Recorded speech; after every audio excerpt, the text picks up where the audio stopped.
Super Sentai ကိုကြားရတဲ့အချက်တွေတဲကတစ်ခုကတော့ Power Up Mode တွေရလာတာလည်းပါပါတယ်။ Dynamite ကစပြီးတော့ပါလာခဲ့ပြီးတော့နောက်ပိုင်း series တွေမှာအကုန်နီးပါလာခဲ့ပါတယ်။အဓိကအားဖြင့်အနီးကပဲရတာဖြစ်ပြီးတော့တချို့ series တွေမှာတော့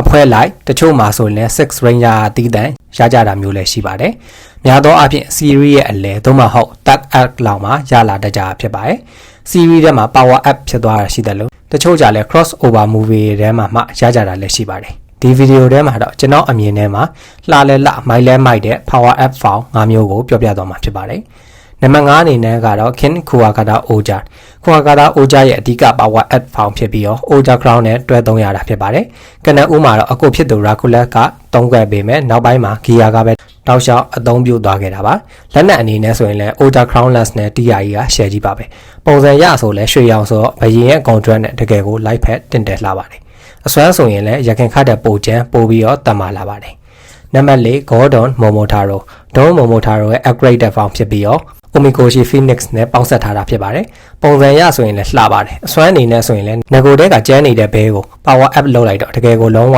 strongest one ဖြစ်သွားပါတယ်။သူ့ရဲ့အဆုံးသက်တိုက်ကွက်ဖြစ်တဲ့ရန်သူကို memory မှာထွက်လှုပ်ထားပြီးတော့ရှင်းပစ်တဲ့အကွက်ကြီးကလည်းတကယ်ကို savage ပါပဲ။ဒါအပြင်ဒီ Golden Form နဲ့ပဲတခြားစက်နိုင်တွေကိုပါပုံစံချင်းလို့ရပြီးတော့သူတို့အစွမ်းအနေနဲ့တိုက်တာကလည်းတကယ်ကိုလန်းလှပါတယ်။နံပါတ်3 Rusoja Armor Form သူတို့ကိုတော့Russo Gun Russo Key နဲ့ပဲပြောင်းရဖြစ်ပြီးတော့ Power F Form အကုန်ဒီပါကြိုက်ပါတယ်အထူးတက်ပြင် Hiei Form ကိုပါသူတို့ရဲ့ Form တွေကပုံစံအလိုက်လှပါပြီးတော့အစွမ်းတွေကလည်းပုံစံအလိုက်တကယ်ကိုကျန်းပါတယ် Mira Form Berry Form Cosmo Form Doshin Form Hiei Form အကုန်လှပါတည်တတ်ပါတယ်နောက်ဆုံးမှာလည်း Final Boss ကို Power F Form တွေပြောင်းပြီးတော့အတူတူကြိတ်ခဲ့ကြပါတယ်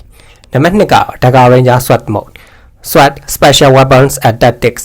အထူးလက်နက်နဲ့မဟာနီးဗျူဟာကိုကိုစားပြုပြီးတော့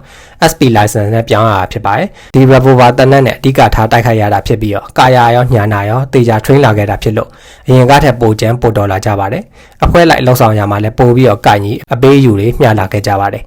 SWAT mode ရဲ့ဆက်ရောက်ဖြစ်တဲ့ Dagger Win တွေကလည်းတကယ်ကိုအမိုက်စားပါပဲပုံစံကလည်းတကယ်စစ်စစ်ရေးပုံစံနဲ့တူပြီးတော့လှပတက်ရက်လွန်ပါတယ်နံပါတ်1ကျွန်တော်အတွက်အလှဆုံးဖောင်ကတော့ Super Shinken Mode ပါ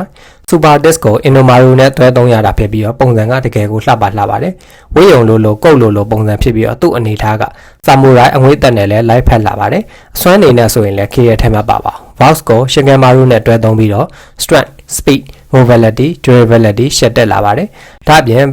Bazooka နဲ့လည်းတွဲဖက်အသုံးပြုလို့ရပါတယ်များသောအားဖြင့်တော့ Takeru ကပဲအသုံးပြုတာဖြစ်ပြီးတော့တစ်ခါတလေတခြားသူတွေကိုပါလက်လွှဲပေးတတ်ပါတယ်ဒါအပြင် Hyper Shinken Mode ကိုလည်းအတော်လေးသဘောကျပါတယ်အဲ့ဒါနဲ့တောင်ပို့ပြီးတော့ live ဖက်တယ်လို့ခံစားမိပါတယ်လက်နဲ့အနေနဲ့ကတော့ Karimaru နဲ့တိုက်ခိုက်ရတာဖြစ်ပါတယ်သူတို့ပုံစံတွေကိုကြည့်ရင်အရင်ကျန်းလာတဲ့ထဲရောမပါပေမဲ့ကျွန်တော်တကူရေးစားအနေနဲ့ဆိုရင်တော့တော်တော်သဘောကျမိလို့သူတို့ကိုနံပါတ်1မှာထားထားတာပါတခြားလှပေးမိုက်ပေးကျန်းပေးပါတဲ့ Magic Ranger ရဲ့ Legend Form, Gokanja Saber ရဲ့ Gold Mode, Kaki Ranger ရဲ့ Super Mode, Goldbuster Power Custom စတာတွေအများကြီးရှိပါသေးတယ်။ဒါသားတို့ရောကြိုက်တာရှိရင်ပြောပြခဲ့ကြပါဦး။